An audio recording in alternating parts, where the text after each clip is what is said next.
역주행 방향으로 1차선에 차가 멈춰 선 거예요. 저거 내 범퍼 같은데 보여드릴까요, 사진을? 저 교통사고 난 썰 들으실 분 이제 제 얘기 들으세요. 여러분, 제 교통사고 난 썰 들어보세요. 이것만 들어요.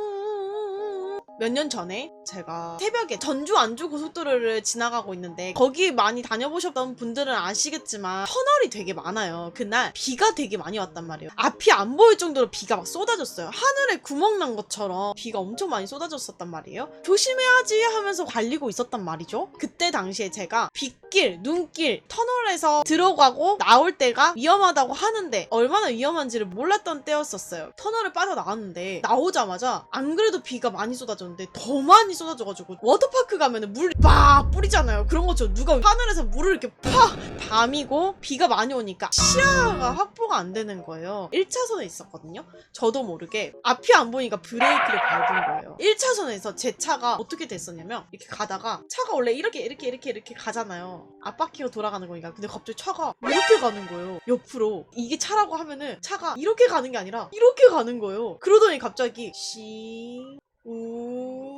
팍 하더니 뺑뺑뺑뺑뺑 계속 돌아가지고 멈춰 섰는데, 다음 터널 앞에서 멈춰 선 거예요. 그 차 안의 상황이 어땠냐면, 브레이크를 밟았는데 차가 옆으로 이렇게 움직이길래 뭐지? 그 순간 팍 돌아가지고 이러고 있었어요. 눈 크게 뜨고 그냥 가만히 있었어요. 브레이크도 안 밟고. 차가 멈출 때까지. 그때 상황이 제가 보진 않았지만 어떤 상황이었었냐면, 돌아서 1, 2차선을 계속 당당당당당당당당 치면서 갔던 것 같아. 돌아서 팡 치면 튕겨져서 또 그 다음에 벽을 팡 받아서 그 다음에 그 가운데 중앙 분리대 통 받고 또 돌아가지고 돌면서 가서 탕탕탕탕탕 하면서 다음 터널 앞까지 갔던 것 같아요. 그러고 멈춰섰어. 스스로 이제 마켓에서 부딪히다 멈춰선 거예요. 그러고 나서 제가 방향 감각이 상실돼가지고 지금 여기가 1차선인지 2차선인지도 모르겠는 거야. 그렇게 멈춰있는 상태에서 보는데 갑자기 저 앞에 터널에서 차가 막 나오는 거예요. 역주행 방향으로 1차선에 차가 멈춰 선 거예요. 제 눈앞에 제 범퍼가 떨어져 있는 거예요. 저 멀리에. 저거 내 범퍼 같은데 하는 거 앞범퍼가 떨어져 있는 거예요.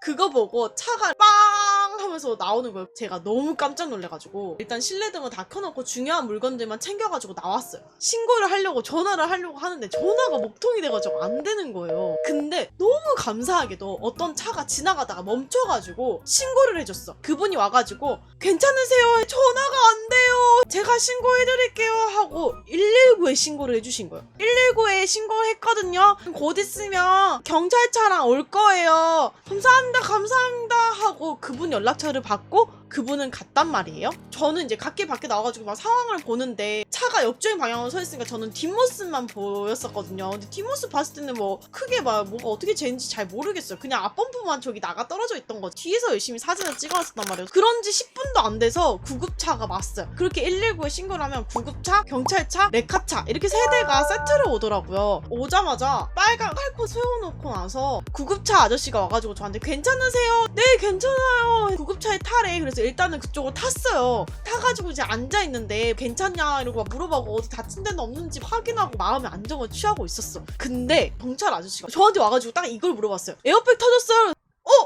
에어백이 안 터졌네? 경찰분이 뭐라 말씀하셨는 줄 알아요? 안전벨트는 맸구만. 이것저것 저한테 뭐 물어보고 가셨어요. 그러고 나서 이제 구급차 아저씨가 저한테 이거 타고 병원 가요 했는데 제가 안 돼요. 저 지금 병원 가면 안 돼요. 병원 가면 보호자한테 연락해야 되잖아요. 왜 그런지 모르게 혼날 것 같은 거야. 병원을 못 가겠는 거 무서워서. 제가 과속한 것도 아니에요. 그냥 빗길에 미끄러졌을 뿐인데 그냥 혼날 것 같은 거야. 왜 그런지 모르겠어요. 그냥 어렸을 때 혼이 많이 나서 그런 것 같아. 그때 그분이 지금 사고가 이렇게 났으면 병원을 가셔야 돼요. 아니요, 저 지금 괜찮아요. 지금 괜찮아도 분명히 저 정도까지 사고가 난 거면 상태가 많이 안 좋을 테니까 병원으로 가셔야 돼요. 저 지금 병원에 가면 안 되는데. 이제 그걸로 막 실랑이를 계속 벌이다가 그분이 이 구급차에서 내리는 순간에 자기들의 책임은 다 하는 거다. 저게 전적으로 레카차 쪽으로 넘어가게 된다. 책임이 괜찮겠냐? 네! 그게 무슨 상관인지 모르겠지만 저는 지금 병원에 갈 수 없어요. 제가 내일 일어나서 아프면 제가 그냥 병원에 갈게요. 그분이 알겠다 해서 제가 감사합니다 감사합니다 신경 써주셔서 진짜 감사합니다 너무 마음이 안정이 됐어요 감사합니다 내려가지고 저는 레카차를 탔단 말이에요. 그리고 구급차는 그냥 갔어요. 톨게이트를 빠져나오고 나서 경찰차랑 다시 이제 얘기를 하려고 이제 그 앞까지 가는데 레카차 아저씨가 저한테 뭐라 했냐면 자기가 레카차를 한 20년 정도를 했는데 고속도로 사고가 나고 나서 이렇게까지 차가 망가졌는데 사람이 하나도 안 다치고 멀쩡한 걸 자기는 처음 본대요. 보통은 차가 이 정도까지 망가지면 사람이 어디가 하나가 부러지거나 2차 사고가 보통은 나기 마련인데 나보고 운이 진짜 좋았다는 거예요. 그러면서 사고에 대해서 무서운 얘기들을 많이 해줬어. 이런 경우에 안전벨트를 만약에 안 맸다 그러면 내가 차 밖으로 튕겨져 나가서 오는 차에 내가 깔려서 죽는 경우도 있다. 아 내가 진짜 운이 좋았구나. 왜냐면 저는 다친 곳이 한 군데도 없었어요. 멍든 곳이 한 군데 있었어요. 정강이에 제가 멍이 들었는데 그 멍이 어떻게 든 거냐면 갓길 밖으로 빠져나갈 때 거기가 높으니까 정강이로 받치고 올라갔거든요. 그때 든 멍이야. 그거 말고 제 몸에 문제가 생긴 건 하나도 없었어요. 톨게이트를 빠져나가고 나서 이게 그렇게 심각한 사고인가 하고 이제 내려가지고 사고가 난 거를 어쨌든 확인을 해야 될 것 같아서 앞에서 처음 딱 마주를 한 거예요. 톨게이트를 빠져나가고 나서 제 차를 이래서 보자마자 다리 풀려가지고 주저앉을 뻔했죠. 저 그때 지릴 뻔했어요. 우리가 사고가 나서 만약에 살이 껴지고 하잖아요. 뼈가 보이는 것처럼 자동차에 워셔액이 보였어요. 자동차 앞에가 완전 다 날아가고 난리가 나가지고 워셔액 보이고 안에 그런 막 엔진 막 이런 것들이 보이는 거예요. 차가 앞에가 완전 아작이 나가지고 저 그거 보고 진짜 깜짝 놀래가지고 마린모 저 이거 사진 좀 찍어도 돼요? 네 찍으세요. 거기서 막 사진 한참 동안 찍다가 그 레카차 아저씨는 자기네 공업사에 맡기래. 그러면 자기가 차를 다 고칠 때까지 차 그냥 무료로 대여를 해주겠다는 거야. 어차피 이거 차 고쳐야 된다고 끌고 가는데 뭐 또 돈도 드네 어쩌네 막 하는 거예요. 그래서 어떡하지? 차를 거기다 맡기고 제가 새 차를 받아가지고 가던 길을 가야 되는데 거기가 딱 중간이었어. 다시 돌아갈지 가던 길을 갈지 엄청 고민을 하다가 이게 사고가 한 번 나니까 무서워서 운전을 못 하겠는 거예요. 가던 길을 못 가겠는 거야. 다시 돌아갔더니 그냥 집으로 가야 될 것 같은 거야. 무서워서 운전을 못 하겠는 거예요. 그때 제가 트라우마가 생겼거든요. 빗길에 운전을 못 하는 거야. 차가 미끄러질 것도 아닌데 미끄러질 것 같은 거야. 이런 소리 나잖아요? 그러면 무서워서 나 운전 못 하겠어! 이래지는 거예요. 제가 이게 꽤 오래 갔었어요. 수막 현상인 것 같아요. 빗길에 속도를 평소보다 훨씬 줄여서 갔어야 되는데 그것도 안 했고 타이어 상태도 확인을 안 했어. 근데 또 마침 터널에서 빠져나올 때였던 거야. 그러니까 아주 사고 나기 딱 좋은 상황이었던 것 같아요. 어쨌든 근데 나는 2차 사고가 안 난 게 진짜 다행인 것 같아. 살아있는 게 다행인데 그건 큰일 날 뻔했네요. 핑퐁을 했는데 에어백이 안 터져?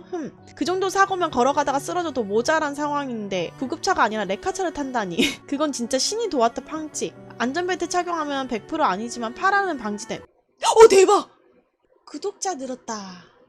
그 차를 제가 맡겼잖아요. 타지에 맡긴 거야. 부모님한테는 제가 사고가 났다고 말을 안 했는데 엄마한테만 얘기를 했는데 차 사고가 조금 나가지고 차를 맡겨놨어. 한 번도 그런 적이 없었는데 마침 아빠가 갑자기 저한테 야, 네 차 좀 잠깐 빌려쓰자 하는 거예요. 왜냐면 아빠 차는 되게 큰 차니까 제 차가 그때 작은 차였거든요. 작은 차를 뭐 탈 일이 있어가지고 잠깐 좀 타자고 하길래 제가 그때 솔직히 말을 했어요. 나 사실 차가 사고가 조금 나가지고 지금 공업사에 들어가 있어. 그래서 다른 차를 받아왔어. 그 차를 아빠를 빌려서 아빠가 뭐 사고가 났어? 뭐 그래 하고 별 말씀 없이 그 차를 빌려서 탔었단 말이에요. 근데 아빠가 근데 너 차가 언제 나오냐? 계속 그 후로 물어보는 거예요. 한 달 정도가 됐는데도 차가 안 고쳐진 거야. 아빠가 나중에는 그 공업사 번호를 알려달라 한 거예요. 차가 뭐 얼마나 어떻게 부서졌길래 이렇게 오랫동안 고치냐. 그 공업사가 어디야? 아니야 괜찮아. 나 지금 이 차가 더 좋은 것 같아. 더 좋은 차 타고 괜찮잖아. 알아서 고쳐주시겠지. 아빠가 나중에 견적서랑 확인하게 다 떼가지고 주라 그래. 공업사에서는 전화 와가지고 저한테 뭐라 했었냐면 차가 앞에부터 뒤에까지 잘게 다 씹어먹었네요 라고 얘기를 했었어요.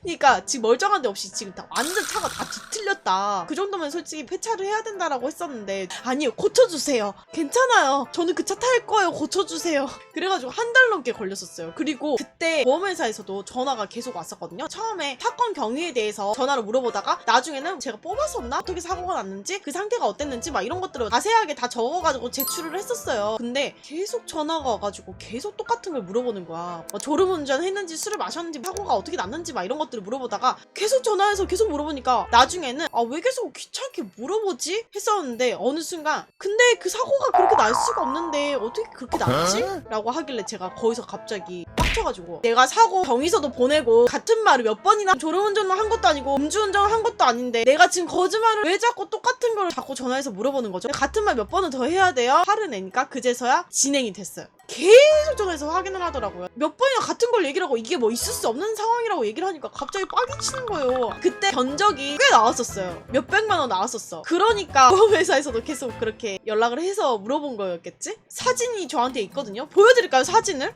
이게 이제 내 범퍼예요. 이 앞에 떨어져 있는 게 범퍼고 내가 확대를 해서 찍은 거예요. 그러니까 나는 이렇게밖에 안 보였던 거야. 몰랐었어요. 여기가 이제 톨게이트 나오고 나서 본 게 이건 거예요. 나 이거 보고 다리 풀려가지고 내가 이렇게까지 사고가 났다고? 번호판 어디 갔냐? 막 불쌍한 차 죽었다가 억지로 소생시켰네. 와 근데 앞에 그냥 없어졌네. 뒷구르기 하고 봐도 배차이. 말이 너무 웃긴 거 아니야? 그 일이 있고 나서 제가 진짜 몇 년 동안 극복이 안 되는 거예요. 빗길에 운전하는 게. 차를 바꾸고 나서 극복이 됐어요.